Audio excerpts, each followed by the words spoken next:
de commencer à essayer de bâtir une série de chapitres, de séquences, avec à l'intérieur des personnages qui vont se répondre et se questionner aussi. Bonjour, nous sommes ravis de vous accueillir. Pouvez-vous vous présenter, s'il vous plaît? Voilà, je m'appelle Michaela Watteau, je suis romancière, également scénariste et également réalisatrice. Réalisatrice et de documentaires et de films de fiction.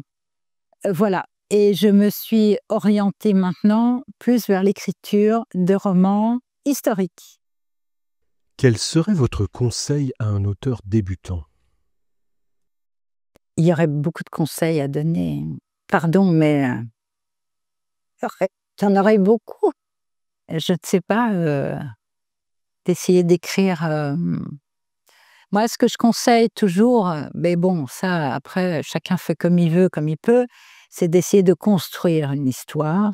Et à travers cette histoire, de construire un récit. Alors, on ne peut pas le construire d'un coup jusqu'à la fin.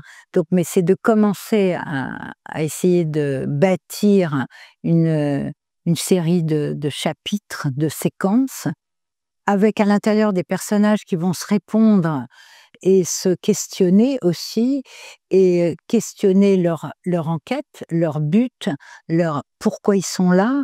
C'est toujours la même question, mais après, je demande à mes élèves généralement d'écrire, de se lâcher, et après, j'essaye de les canaliser vers leur histoire. C'est très difficile, hein, ouais, ouais, voilà. Comment travaillez-vous sur un roman? J'aime bien partir d'un fait historique, ou d'un fait sociologique. Bon, comme on est dans l'univers du polar, bon, généralement, on part d'un crime. Bon, et après, on essaye de raconter une histoire, parce que le crime, bon, la construction d'un récit, c'est à la limite, bon, c'est la structure de base. Après, ce qui est intéressant, c'est de raconter le contexte, de parler des personnages, de créer les personnages. Donc, moi, je pars d'un fait, là, en l'occurrence, un fait historique, et puis après, j'essaye de construire des personnages autour. Alors, comme il s'agit d'un polar, il y a forcément une enquête, il y a forcément un flic, parce qu'un flic, il a une légitimité que n'a pas un autre enquêteur. Et c'est beaucoup plus facile, vous le savez très bien, d'avoir un flic comme personnage principal. Après, il s'agit de le rendre intéressant et de ne pas en faire un espèce de... un cliché, quoi. Bon, voilà. Mais après, j'aime bien introduire d'autres personnages aussi dans un polar. Là, il y a dans le dernier que j'ai écrit, dans Shell Shock, il y a par exemple une jeune psychanalyste. C'est le début de la psychanalyse de Freud.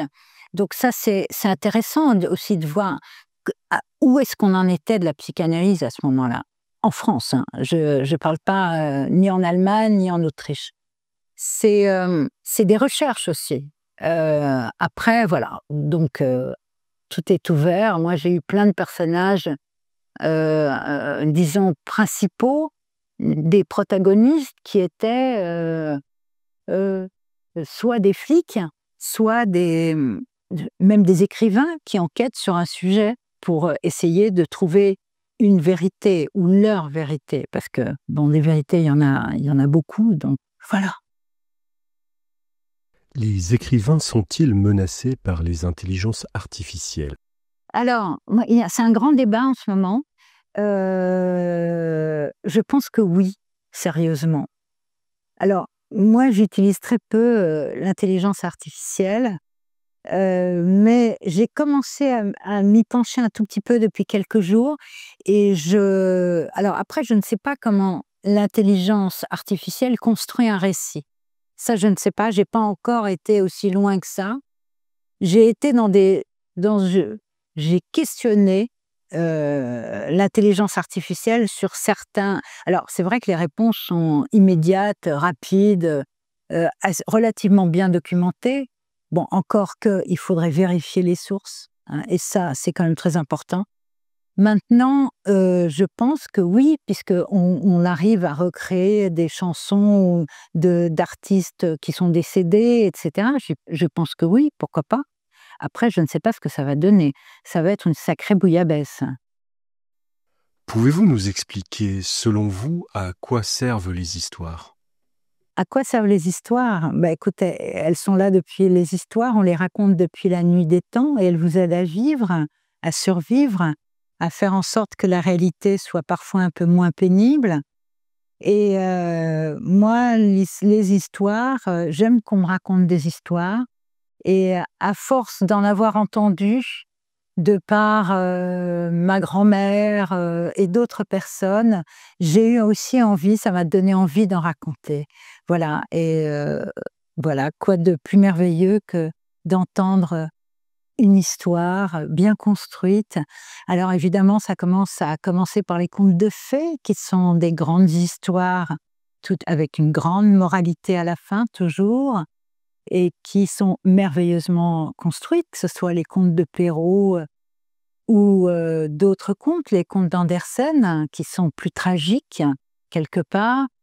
Mais voilà, j'ai beaucoup aimé ce côté merveilleux des histoires et ces histoires-là, j'essaye, à mon petit niveau, d'une façon très, très modeste, dans comment de c'est difficile de les retranscrire, disons, dans les scénarios que j'ai écrits et également dans les romans que j'écris qui sont là le dernier est un roman historique, voilà et je m'appuie beaucoup sur un fait historique au départ, alors pour par exemple Shell Shock, j'avais découvert une ligne dans un livre qui s'appelle «L'histoire des femmes» parce que j'ai beaucoup travaillé sur les femmes, sur les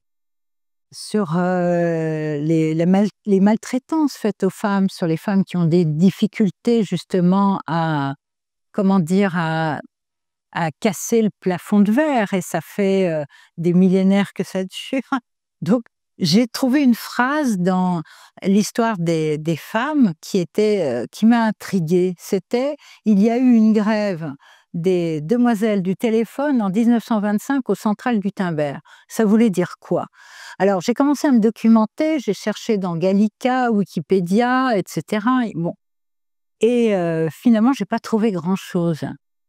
Et qu'est-ce que j'ai fait? Je me suis dit: «C'est pas possible, il faut que je trouve, que je me documente». J'avais envie d'écrire quelque chose là-dessus et je suis allée à la CGT à Montreuil pour demander de l'aide à des militants qui m'ont, fait connaître des historiens qui travaillent avec les archives, donc à la CGT Montreuil, de toutes les grèves qui ont eu lieu. Alors, il se trouve que cette grève des téléphonistes, en fait, elle a été court-circuitée par les gars de la CGT de l'époque, qui ont négocié en douce avec le gouvernement, qui avait accepté une augmentation du salaire des femmes, une propre augmentation à eux, mais les femmes n'ont pas eu. Donc, elles se sont révoltées, elles ont fait grève pendant 2 heures. Mais 2 heures, c'était énorme parce que quand vous coupez les communications dans un pays, et à l'époque, le téléphone servait à faire marcher la bourse, servait dans les ministères, à la présidence de la République, etc., ça a foutu un sacré merdier. Et ça, c'est quand même, j'ai trouvé que c'était formidable. Bon, elles n'ont pas gagné, 37 d'entre elles ont été mises en prison, elles ont été relâchées au bout de quelques jours. Et finalement, elles ont obtenu la parité en 1930. Voilà, c'est des histoires comme ça où je soulève comme ça quelque chose. Et puis bon, finalement, on finit par se passionner pour une histoire et on a envie de raconter une histoire et de s'en servir dans un roman ensuite où effectivement, on invente des personnages, on essaie de les rendre les plus riches possible parce que sans personnages, il y a pas d'histoire, vous le savez très bien et que donc voilà, Mais j'aime bien m'appuyer sur des faits historiques ou alors quand je travaille dans le contemporain sur des faits, sur de la sociologie et cetera, voilà. De quel type d'histoire pensez-vous que nous ayons besoin dans le zeitgeist, c'est-à-dire le contexte actuel? Fou, c'est difficile, hein, c'est une question très vaste, hein. Je ne sais pas. De quel Ça dépend, je pense que ça dépend de chacun, ça dépend des moments. Je pense qu'actuellement, on vit une situation qui est compliquée d'un point de vue international, d'un point de vue politique et que donc peut-être qu'on a besoin d'histoires qui soient pas trop noires, peut-être. Je ne sais pas. En même temps, bon, moi personnellement, j'aime bien me plonger dans les profondeurs, dans les abysses de la noirceur par moments. Mais bon, après ça dépend de chacun. Moi, je ne sais pas de quoi on a besoin. Je ne peux pas répondre à cette question.